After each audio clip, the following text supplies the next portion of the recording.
अस्सलामुअलैकुम नाजरीन हजरात, चैनल को अभी सब्सक्राइब नहीं किया है तो चैनल को सब्सक्राइब कर लीजिए, साथ में बेल आइकन ज़रूर दबा दीजिए ताकि आने वाली वीडियो की नोटिफिकेशन आपको मिलती रहे। जमीन पर जलजला कब आता है? पहली चीज तो ये समझें कि ये जमीन बहुत कीमती चीज। एक कायदे कुल्लिया आपको बता दूं, परमानेंट समझने के लिए एक चीज, एक नुक्ता। जिस चीज के अंदर अल्लाह अज़्ज़ व जल्ल ने फायदे ज्यादा रखे हों, उस चीज की बेअदबी का अंजाम भी अल्लाह ने बहुत सख्त रखा है। जिस काम का सवाब अल्लाह ने ज्यादा रखा है, उस काम के न करने पर अल्लाह ने अजाब भी ज्यादा रखा है।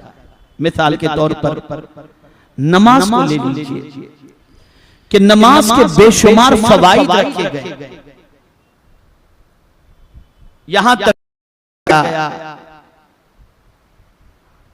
कि इकामत सलात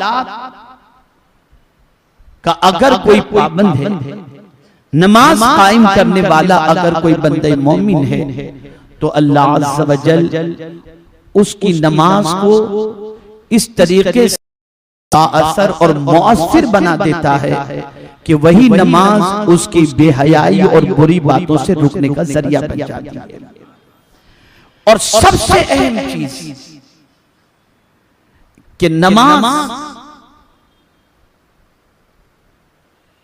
उसके अंदर एक ऐसी अदा अल्लाह ने रखी है, एक ऐसा अमल रखा है जिसकी बुनियाद पर बंदा खुदा से करीब हो जाता है, यानी सजदा। इधर बंदा सजदे में गया, इधर मौला के कुर्ब की दौलत से माला माल हो गया। तो जब नमाज की इतनी अजमत रखी गई, नमाज पढ़ने वाले के हवाले से फजाइल बयान किए गए, तो आपको मालूम है कि जिस तरीके से फज्र की नमाज जिसने अदा की और जोहर के इंतजार में रहा, तो फज्र और जोहर के दरमियान जो वक्त उसका गुजरा, उस वक्त में अगर उसकी मौत वाक़ई हो गई कि वो बंदा मुंतजिर था कि जोहर का वक्त आए और मैं जोहर की नमाज अदा करूं, तो उस इंतजार में लगे रहने वाले बंदे की मौत पर अल्लाह उसे शहादत का मर्तबा अता फरमाता है। इस वक्त मेरा मौजू नमाज नहीं है, लेकिन बताना एक कायदे कुल्लिया बताना मकसूद है। जिस अमल का सवाब ज्यादा, उसके तर्क का गुनाह भी ज्यादा। तो इसी तरीके से अगर कोई नमाज तर्क करे तो उसका नाम जहन्नम के दरवाजे पर लिख दिया जाता है। आप जानते हैं रोजा माह रमजान का ये मोमिनीन पर फर्ज है, इससे बंदा मुत्तकी बनता है। लेकिन अगर कोई शख्स रोजे को तर्क करे, माह रमजान का जो फर्ज रोजा है, तो उसका अजाब भी सख्त तरीन रखा है। इसी तरीके से आप गौर करते चले जाएं और सोचते चले जाएं, तो आपको ये बात अच्छी तरीके से समझ में आ जाएगी कि जिस काम का अज अल्लाह ने ज्यादा रखा है, उस काम के तर्क पर अल्लाह ने वईद भी बड़ी रखी है और अजाब भी बड़ा रखा है। अब सवाल ये पैदा होता है कि ये जमीन क्या कोई मामूली नेमत है? क्या कोई छोटी नेमत है? क्या कोई हल्की फुल्की नेमत है? नहीं, जमीन अल्लाह की बहुत बड़ी नेमत है। इतनी बड़ी नेमत है, इतनी बड़ी नेमत है कि इसी जमीन के अंदर अल्लाह ने कई खजानों को दफन किया है। बल्कि मैं अगर बहुत मुख्तसर अंदाज में अगर जमीन की अहमियत को बता दूं, तो आप बहुत अच्छी तरीके से समझ जाएंगे कि ये जमीन कितनी कीमती है कि जब किसी मुसलमान का इंतकाल होता है, तो जब हम उसे कब्र में उतारने के बाद जब उसे मिट्टी देते हैं, तो मिट्टी देते वक्त क्या पढ़ते हैं? मिन्हा खलक़नाकुम वफ़ीहा नुईदुकुम वमिन्हा नुख़रिजुकुम तारतन उख़रा। इसी से हमने मिन्हा खलकनाकुम, अल्लाह फरमाता है हमने तुमको इसी से पैदा किया, तुम इसी की तरफ लौटाए जाओगे और फिर तुम इसी से उठाए जाओगे। आप अंदाजा लगाएं तख्लीक इंसानी के लिए अल्लाह अज़्ज़ व जल्ल ने जिस शय का इंतखाब फरमाया वो मिट्टी है, वो जमीन की मिट्टी है। पता चला जमीन से हमारी तख्लीक हुई, जमीन ही के अंदर हम दफन किए जाएंगे और इसी जमीन से अल्लाह अज़्ज़ व जल्ल फिर हमें उठाएगा। ये जमीन जिसके हवाले से कुरान फरमाता है वल अर्द फरशनाहा फनिअमल माहिदून, हमने उसको तुम्हारे लिए फर्श बनाया और क्या ही अच्छा बिछौना है। आप अंदाजा लगाएं ये जमीन बड़ी कीमती चीज का नाम है। इसी जमीन के अंदर से पानी भी निकलता है, इसी जमीन के अंदर से अनाज भी निकलता है और इसी जमीन के अंदर से बहुत सारी कीमती अशिया निकलती हैं। मेरे प्यारे आका सल्लल्लाहु तआला अलैहि वसल्लम के प्यारे दीवानों, अब मेरे करीम ने जब इस जमीन के हवाले से इसके आदाब बताए तो फरमाया वला तमशी फिल अर्दि मरहा, जमीन पर अकड़ कर मत चलो। मेरे प्यारे आका सल्लल्लाहु तआला अलैहि वसल्लम के प्यारे दीवानों, एक तरफ तो हमें फरमाया गया जमीन पर अकड़ कर मत चलो और दूसरी तरफ अपने उन बंदों के हवाले से फरमाया जो उसके खास बंदे हैं कि वो जब जमीन पर चलते हैं तो कैसे चलते हैं। व इबादुर रहमानिल लज़ीना यमशूना अलल अर्दि हौना, रहमान के बंदे जब जमीन पर चलते हैं तो बहुत ही बावकार अंदाज के अंदर चलते। अब यहाँ से ये बात वाज़ेह हो गई कि जो जमीन हमें ग़िज़ा फराहम करती है, जो जमीन हमें फल फ्रूट अता करती है, जिस अल्लाह निकलता है, जिस जमीन के अंदर पानी मौजूद है, जिस जमीन के अंदर अल्लाह अज़्ज़ व जल्ल ने बहुत सारे खजाने रखे हैं, बल्कि जो जमीन हमें ऊपर भी अपने हमारे लिए राहत का सामान है और मरने के बाद भी अपनी तो जमीन ले लिया, उस जमीन का अदब जरूरी है। इसीलिए जमीन पर पैर पटकर नहीं चलना चाहिए, जमीन पर अकड़ कर नहीं चलना चाहिए, जमीन पर गुनाह करते हुए नहीं चलना चाहिए, जमीन पर अल्लाह की नाफरमानी नहीं करनी चाहिए। आप अंदाजा लगाएं परवरदिगार ने हजरत आदम को पैदा तो किया जन्नत में, लेकिन खलीफा जब बनाना हुआ तो फरमाया इन्नी जाइलुन फिल कि बेशक मैं जमीन पर अपना खलीफा बनाने वाला हूँ। पता ये चला कि जमीन अल्लाह की बहुत कीमती नेमत है, बहुत अजीज है। एक हदीस की रोशनी में आप जमीन की अहमियत को समझें कि रसूल गिरामी वक़ार सल्लल्लाहु अलैहि वसल्लम के अल्लाह अज़्ज़ व जल्ल ने मोमिनीन के लिए कितना करम फरमाया कि मुस्तफा जान रहमत सल्लल्लाहु अलैहि वसल्लम फरमाते हैं कि अल्लाह अज़्ज़ व जल्ल ने बहुत सारी खुसूसियात मुझे अता फरमाई। उन खुसूसियात में से एक खुसूसियत ये भी है कि अल्लाह ने मेरे लिए सारी जमीन को मस्जिद बना दिया। पता ये चला कि ये जमीन सजदे की जगह है, ये जमीन अल्लाह अज़्ज़ व जल्ल की बारगाह में की जगह है। मेरे प्यारे आका सल्लल्लाहु तआला अलैहि वसल्लम के प्यारे दीवानों, जमीन भी बराबर नहीं है, इसको अच्छी तरीके से याद रखें। एक ये भी अल्लाह का घर है जहां आप और हम मौजूद हैं।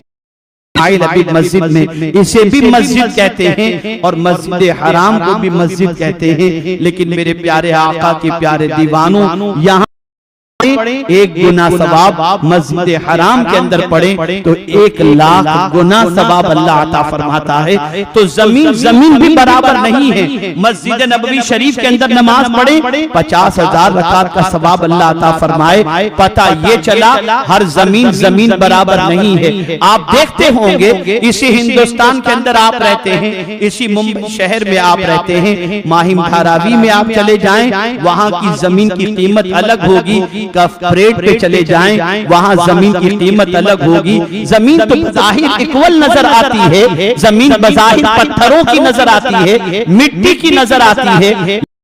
अरे आका सल्लल्लाहु अलैहि वसल्लम के प्यारे दीवानों, एक ही शहर के मुख्तलिफ इलाकों की जमीन की कीमत मुख्तलिफ नजर आ रही है। उसकी कई वजूहात हैं, कई असबाब हैं, लेकिन मेरे प्यारे आका सल्लल्लाहु अलैहि के प्यारे दीवानों, रुए जमीन आप देखें, दुनिया की सारी जमीन इक्वल नहीं है। कुछ जमीनें बंजर भी हुआ करती हैं, किसी जमीन से किसी जमीन पर जो है खेती बाड़ी की जाती है, वहां से गल्ला निकलता है। किसी जमीन के अंदर पानी, किसी जमीन के अंदर 200 फीट तक पानी नजर नहीं आता। ये सारी चीजें आपको जमीन के अंदर नजर आएंगी और जमीन के हवाले से नजर आएंगी। मैं ये बात आपके सामने इसलिए अर्ज कर रहा हूं ताकि आप महसूस कर सकें कि जमीन कितनी कीमती चीज है और जमीन को अल्लाह अज़्ज़ व जल्ल ने कितना हमारे लिए फायदेमंद बनाया है।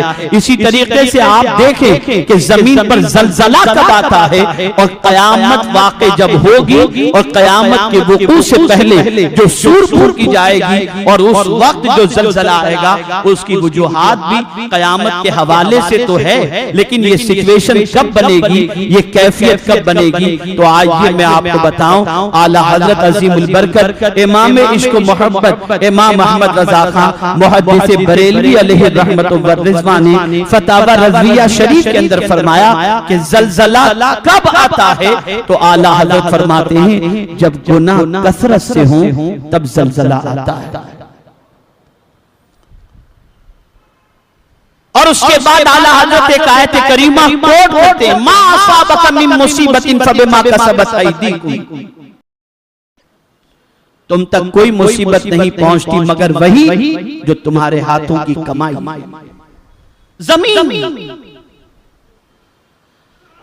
जमीन पर जब कोई बंदा चलते हुए गुनाह करता है, बैठे बैठे गुनाह करता है और अंदाज से गुनाह करता है, तो जमीन अल्लाह की बारगाह के अंदर शिकायत करती है।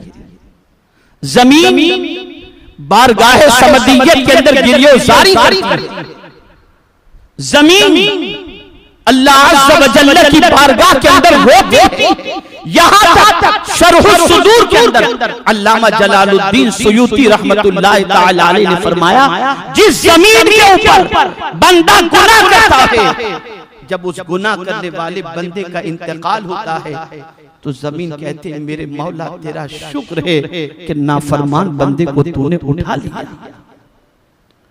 और अगर कोई बंदा जमीन पर नेकी करता है और जब उसका इंतकाल होता है, तो जमीन 40 रोज रोती रहती है, हे अल्लाह तेरा कितना नेक बंदा था कि जब मुझ पर बैठता था तो तेरा जिक्र करता था, तेरी बारगाह में सर झुकाता था, तिलावत करता था, तेरी याद के अंदर मसरूफ रहा करता था।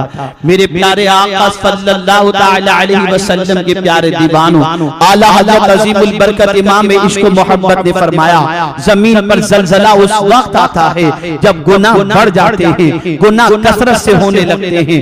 ऐ रसूल आज़म सल्लल्लाहु तआला अलैहि वसल्लम के प्यारे दीवानों, पता ये चला जमीन जलजला, जमीन पर जलजला उस वक्त आता है जब गुनाहों की कसरत हो जाती है। आपने महसूस किया होगा कि जलजला कितनी देर आया, 2 मिनट बमुश्किल तमाम भी नहीं होगा, और इतने में पूरे शहर को वीराने में तब्दील कर दिया। हजारों इंसान मलबे के ढेर के साथ साथ मौत की वादियों से गुजरने लगे और लाखों इंसान अपने ख्वाब को चकनाचूर होते हुए अपनी निगाहों के सामने उन्होंने देखा। आपने महसूस किया होगा मेरे प्यारे आका सल्लल्लाहु तआला अलैहि वसल्लम के प्यारे दीवानों, ये जब जलजला आया तो उस वक्त इंसान को मालूम भी न था, कोई सेफ्टी का इंतजाम नहीं, कोई हिफाजत का इंतजाम नहीं। साइंस हजार तरक्की कर ले और बुलंदो बांग दावे कर ले, लेकिन उसके बुलंदो बांग दावे के बावजूद न वो जलजले को रोक सकती है, न तूफान को साइंस रोक सकता है, कोई भी चीज नहीं कर सकते। इसलिए कि उसकी सबसे बड़ी वजह यह है कि जमीन का मालिक भी खुदा है और आसमान का मालिक भी खुदा है। होता वही है जो मेरा मौला चाहता है और होगा वही जो मेरा मौला चाहे। आइए मैं आपको बताऊं, मेरे प्यारे आका सल्लल्लाहु तआला अलैहि वसल्लम के प्यारे दीवानों,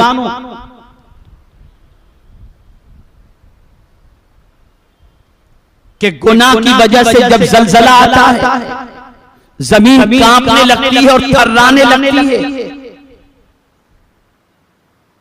कैसे थर्राती है? किस वजह से थर्राती है? तो आला हजरत अजीमुल बरकत से सवाल पूछा गया कि ये जलजला कैसे आता? तो आला हजरत अजीमुल बरकत इमाम इश्क मोहब्बत ने फरमाया, एक पहाड़ है जिसका नाम काफ है। क्या नाम है? काफ। जितनी सारी जमीन पर फैली कोहे काफ के रेशे सारी जमीन पर फैले हुए हैं। जब अल्लाह अज़्ज़ा व जल चाहता है कि इस जमीन पर जलजला आए तो परवरदिगार कोहे काफ को होता है। अब एक सवाल, कहीं नुकसान ज्यादा होता है, उसकी वजह क्या है?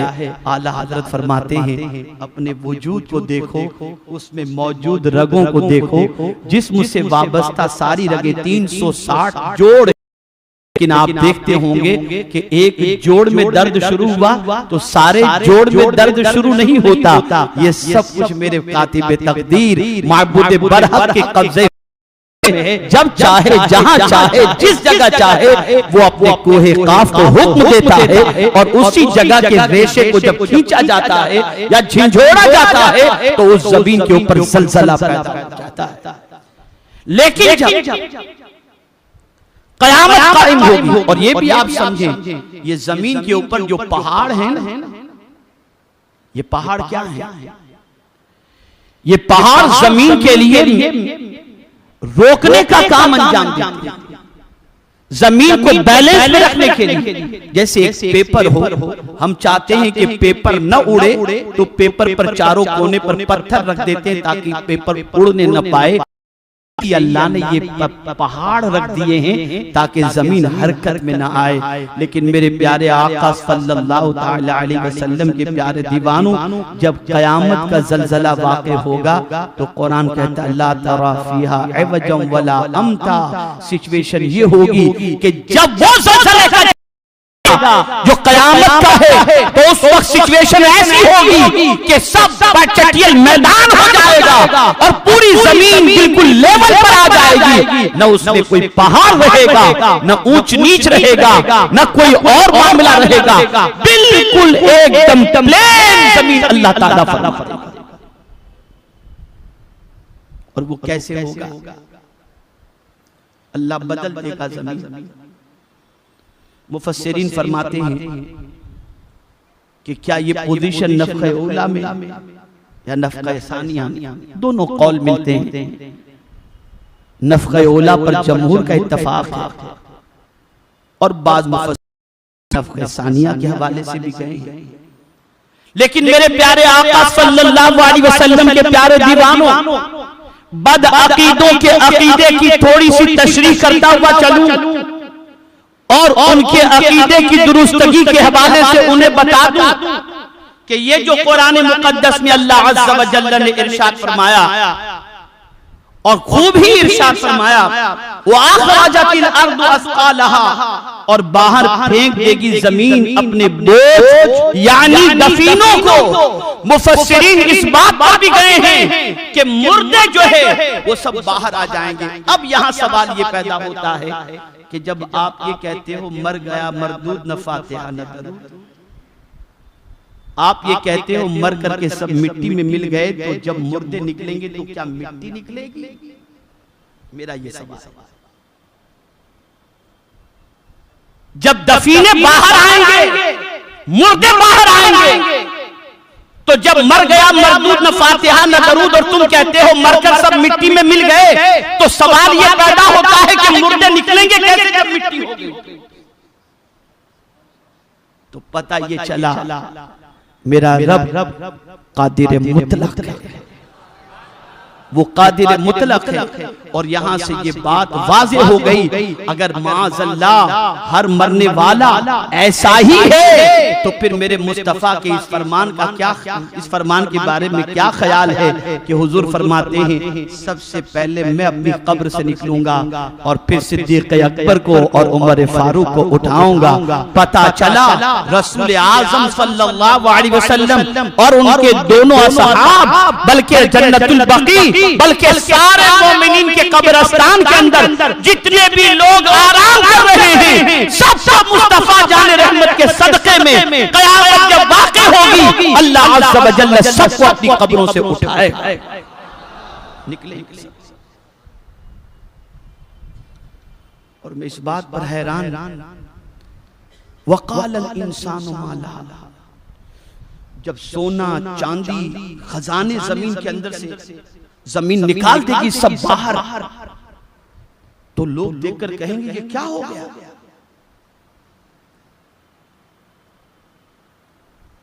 ये क्या हो गया। और आपको हैरत होगी, मुफस्सिरीन फरमाते हैं कि उन खजानों को देखकर लोग उसको लेने की तमन्ना नहीं करेंगे और कहेंगे कि इसी के लिए हम लड़ते थे, इसी को पाने के लिए कोशिश करते थे। लेकिन वो वक्त ऐसा होगा कि किसी को उस खजाने की तरफ तवज्जो नहीं होगी और काफिर सोचेगा ये क्या है, इस तरह से जमीन का थर्राना, इस तरीके से जमीन का अपने अंदर से दफीनों को निकालना, ये क्या है। लेकिन कुर्बान जाइए, काफिर इस तरीके से सोचने पर मजबूर तो होगा, लेकिन मोमिन कहेगा ये वही है जिसकी खबर कुरान ने दी थी और मुस्तफा जाने रहमत ने अता फरमाया। मोमिन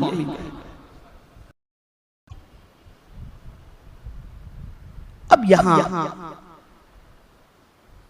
इसके बाद वाली आयत को मैं ज़लज़ले का रीजन थोड़ा सा उसकी वजह से उससे मुताल्लिक आपको पेश करूं। अब आप देखिए ना, इब्तिदा हो रही है इज़ा ज़ुलज़िलतिल अर्दु ज़िलज़ालहा व अख़रजतिल अर्दु अथक़ालहा व क़ालल इंसानु मा लहा। यहाँ तक की कैफियत ज़लज़ले की बता दी गई कि जब ज़लज़ला होगा आएगा तो क्या होगा, जमीन से दफीने निकलेंगे, जमीन सबको बाहर फेंक देगी, दफीने बाहर फेंक देंगे, लोग देखकर कहेंगे लेकिन उसके बाद क्या होगा। तो अब कुरान कहता है यौमा इज़िन तुहद्दिसु अख़बारहा, उस रोज वो बयान कर देगी अपने सारे हालात, यानी जमीन।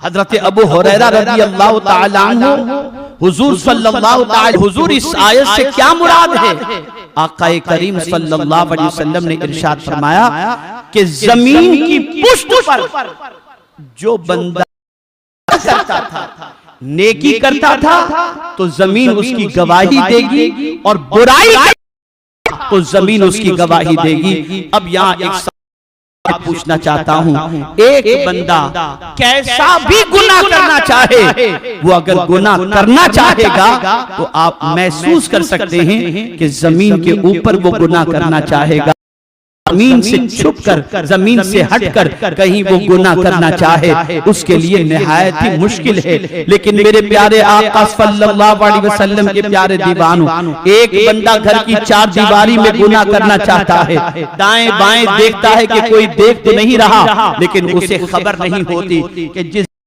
गुनाह कर रहा है वो जमीन उसके गुनाह पर विटनेस बन रही है। और क़यामत के दिन ये जमीन बोलेगी मेरे मौला इसने की थी और इसने मुझ पर ये गुनाह किया था, जमीन बोलेगी।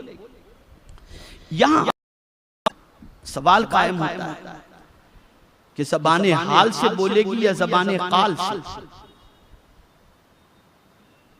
तो आप ये न समझना कि अल्लाह जमीन को बोलने की कुव्वत नहीं देता, जमीन भी बोलती है, सुनते हैं, अभी अल्लाह तो सिर्फ ऐसा नहीं।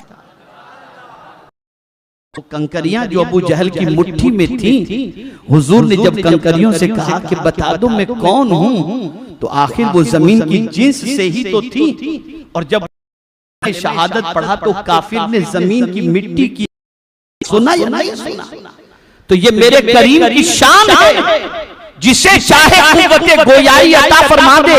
तो मुफस्सिरीन फरमाते कि जमीन भी बोलेगी और इस तरह से बोलेगी कि सुनने वाले सुन ले। और ये बात याद रखो, एक अहम नुक्ता में अर्ज करता हूं, और वो ये है कि नेक बंदों के एवज के अंदर अल्लाह ताला हिलती हुई जमीन को दिया करता है। जैसा सल्लल्लाहु ताला अलैहि वसल्लम पहाड़ पर जब तशरीफ ले गए तो पहाड़ वज्द में आया। सरकार ने पहाड़ को ठोकर इरशाद फरमाया, तुझ पर एक नबी एक और 2 शहीद मौजूद हैं, रुक जा। इतना कहना था कि पहाड़ रुक गया। रुक। मेरे प्यारे आका सल्लल्लाहु ताला अलैहि वसल्लम के प्यारे दीवानों, तो 2 चीजें आपको आज ज़हन के अंदर बिठानी है। 2 चीजों को, पहली चीज तो ये कि जब जमीन पर गुनाह कसरत से होने लगे तब जमीन पर जलजला आता है। शेख अब्दुल हक मुहद्दिस दहलवी रहमतुल्लाह ताला अलैह ने भी यही फरमाया, और आला हज़रत अज़ीमुल बरकत इमाम इश्क व मोहब्बत ने भी यही फरमाया।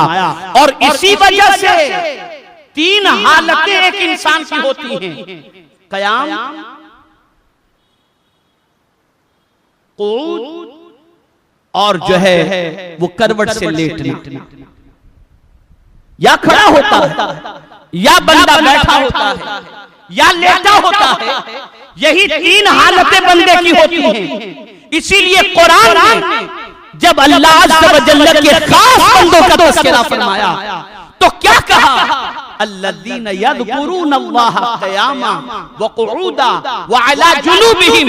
अल्लाह के नेक बंदों का हाल ये होता है कि वो खड़े होते हैं तो भी अल्लाह का जिक्र करते हैं, बैठते हैं तो भी अल्लाह का जिक्र करते हैं, और करवट लेते हैं तो भी अल्लाह का जिक्र किया करते हैं।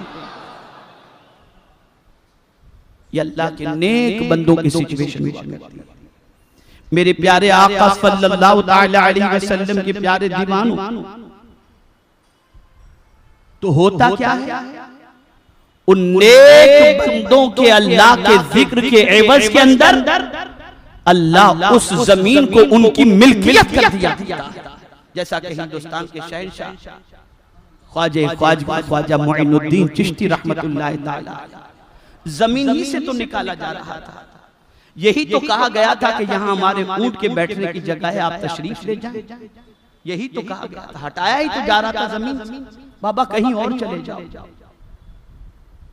लेकिन सवाल ये पैदा होता है, आए थे इस धरती पर तो बैठने की जगह के लिए भी मसला था, लेकिन आज जब अपनी कब्र में आराम कर रहे हैं तो पूरा हिंदुस्तान ख्वाजा का कहलाया जा रहा है। कैसे बना? क्या खरीदा था उन्होंने? खरीदा था उन्होंने? नहीं। कुरान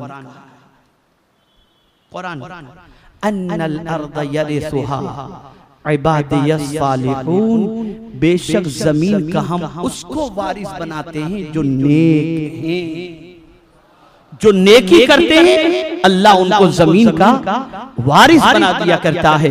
तो मेरे प्यारे आका सल्लल्लाहु ताला अलैहि वसल्लम के प्यारे दीवानों, आज आप देखें, मुसलमानों को देखें या गुनाहों के अड्डों को देखें या बदकिरदारी के मराकिज को देखें, बल्कि अगर मैं ये कहूं तो गुनाह के अड्डों को छोड़ दो, बदकिरदारी के मराकिज को छोड़ दो, इल्ला माशाअल्लाह आज कौन सा घर ऐसा है, बल्कि कौन सी जगह ऐसी है जहां पर आज गुनाहों के मनाजिर न देखे जाते हो, दीवार गुनाहों की आवाज न सुनती हो, बल्कि दरो दीवार भी गुनाह पर गवाह, जमीन भी गुनाह पर गवाह, छत भी गुनाह पर गवाह, हाथ भी गुनाह पर गवाह, पैर भी गुनाह पर गवाह। जब इंसान जमीन को गुनाहों से भर दिया करता है तो कोहे काफ को हुक्म होता है, ऐ कोहे काफ जरा रेशे को खींचो। जब वो खींचता है तो को जमीन पर जलजला पैदा होता है और बंदे को बता दिया जाता है, ऐ बंदो तुम सुनो, गुनाहों के हवाले से अपने गुनाहों से अपने आप को रोक, समझना कि तुम कहीं भी गुनाह करो तुम नहीं कुछ कर सकता, या तुम्हारा मालिक नहीं दे के पालनहारे हकीकी कादिर मुतलक है, जमीन का भी मालिक वही है, वो जमीन को हुक्म देगा, जमीन तुम्हें पकड़ लेगी। मेरे प्यारे आका सल्लल्लाहु अलैहि वसल्लम के प्यारे दीवानों, लेकिन किसी जमीन से अल्लाह अगर अजाब को भी उठाता है, अल्लाह अज़्ज़ व जल अगर तकालीफ को दूर भी करता है तो उसकी वजह भी नेकियां हैं। इसीलिए आकाए करीम सल्लल्लाहु अलैहि वसल्लम कि जब कोई आलिम दीन किसी कब्रिस्तान से गुजर जाए तो अल्लाह 40 रोज के लिए उन कब्र वालों पर से अज़ाब को उठा लिया करता है। आज मैं आपको दावते फिक्र देता हूं, एक सवाल पूछना चाहता हूं, एक सवाल, हम में से कितने लोग ऐसे हैं जिनकी घर या जिनके घर की जमीन या जिनके घर की छत कुरान की तिलावत पर गवाही देती है? कितने घर ऐसे? सरकार ने फरमाया अपने घर को कब्रिस्तान न बनाओ, न बनाओ कब्रिस्तान। आज हर घर सिनेमा घर बन चुका है, हर घर इंटरनेट के जरिए अय्याशी और बदकिरदारी के मनाजिर का देखने वाला बन चुका है। आप मुझे फिर ये मकानात न गिरेंगे तो क्या होगा? तबाही नहीं आएगी तो क्या होगा? जलजले नहीं आएंगे तो क्या होगा? तो अब क्या करना चाहिए? बस ये आखिरी बात, और ये एक ऐसी बात है कि अगर आज हम संभल गए तो बेड़ा पार। जो कह रहा हूं जहन में महफूज कर। बुजुर्ग शहर से गुजर रहे थे, शहर वालों को आवाज देते हैं, लोगों अल्लाह से सुलह कर लो। आवाज लगाते पब्लिक को, बाजार के अंदर आवाज लगा कर कहते, लोगों अल्लाह से सुलह कर लो, अल्लाह से सुलह कर लो, अल्लाह से कंप्रोमाइज कर लो। एक साहब बुजुर्ग के पास पहुंचे, हुजूर ये जो आप कह रहे हैं लोगों अल्लाह से सुलह कर लो, क्या मकसद? इरशाद फरमाते हैं, आज मौला राजी है पर कि गुनाह करने वाला बंदा अगर मुझसे तौबा कर ले तो मैं उसके गुनाहों को माफ करने के लिए तैयार है। शर्त यह है कि बंदा गुनाहों से तौबा कर ले। लेकिन मैं आवाज लगा रहा हूं कि बंदो सुलह कर लो, यानी तौबा कर लो ताकि मौला तुम्हें माफ फरमा दे। लेकिन बंदा तो तैयार नहीं, खुदा राजी तैयार है। खुदा माफ करने को तैयार है, लेकिन बंदा तौबा करने को तैयार नहीं।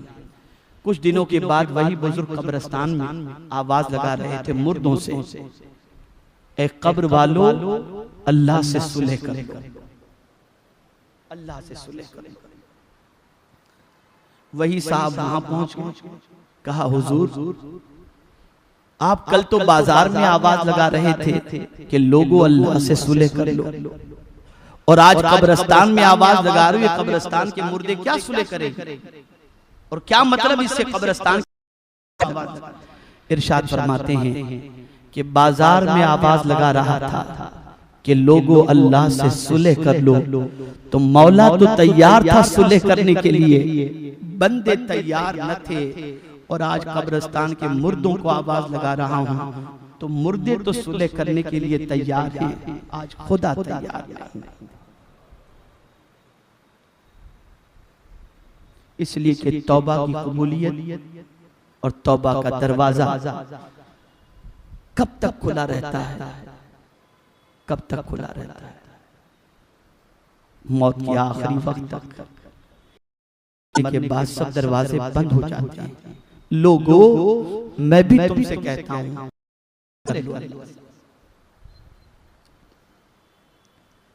सुलह कर लो अल्लाह से, तौबा करो। बहुत गुनाह हो चुके, जमीन का चप्पा चप्पा गुनाह पर गवाह है, जमीन के दरो दीवार गुनाह पर गवाह है। शायद ही कोई चप्पा घर का हो या रास्ते का। क्या ये सच नहीं है कि नौजवान रास्ते पर चलते हुए निगाहों को इधर उधर देखकर जमीन को उस गुनाह पर गवाह नहीं बना रहा? क्या गाने सुनते हुए चलकर जमीन को गुनाह पर गवाह नहीं बना रहा? ये जमीन जिसके अंदर जाना है, ये बोलेगी, गोयाई मेरा मौला आता फरमाएगा। ही पर जलजला आया और जमीन ही के ऊपर जलजला आएगा। इसके जरिए परवरदिगार अपने बंदों को अलर्ट करना चाहता है, आगाह करना चाहता है।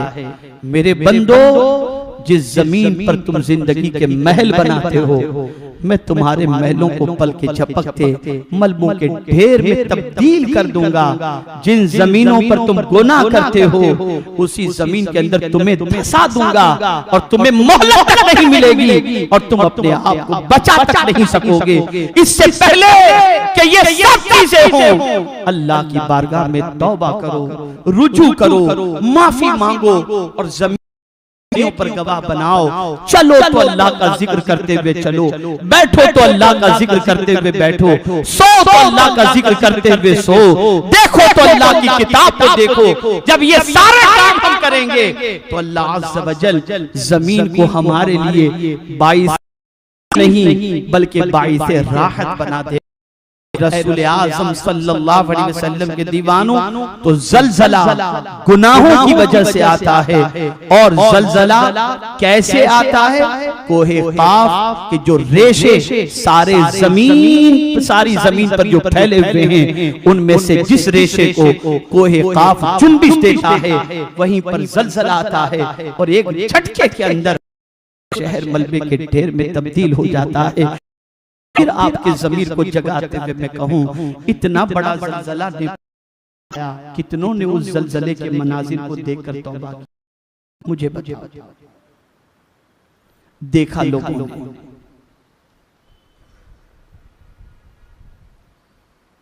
व्हाट्सएप के ऊपर उसकी वीडियो क्लिप भेजी, सारी चीजें हुई, लेकिन कितनों की आंखों से आंसू निकले और अल्लाह अज़्ज़ व जल्ल के कहर और गज़ब से बचने की दुआ नहीं, इल्ला माशाअल्लाह। बदले कितने बदले? मैं पूछना चाहता हूं, कितने बदले?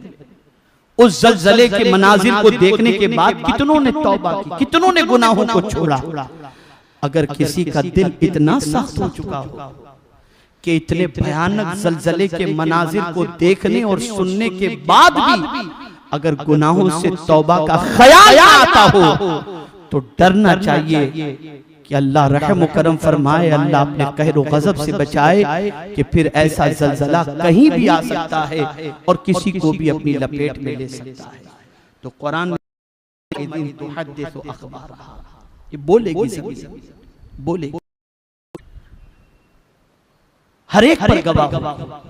आप जानते हैं मौला अली करमल्लाहु ताला वजहुल करीम के पास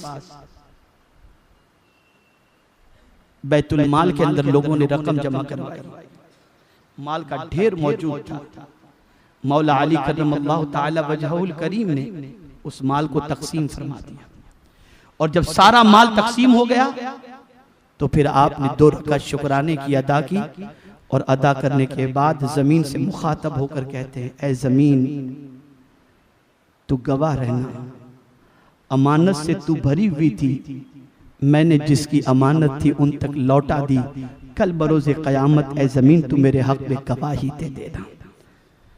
याद रखें, जब जमीन के ऊपर जुल्म होता है, जब जमीन के ऊपर अदल इंसाफ खत्म हो जाता है, आता है, ज़िना बढ़ता है, तब भी जलजला आता है, शराब आम हो जाए तब भी जलजला आता है, सजदों से इनहराफ हो तब भी जलजला आता है, बदकिरदारी का बाजार गर्म हो तब भी जलजला आता है। लेकिन कुर्बान जाइए उस करीम की अजमत पर कि गुनाह करने वाले बंदे का ज़मीर बेदार हो जाए और उसके बाद वो अगर तौबा कर ले तो उस करीम की शान पर कुर्बान जाइए।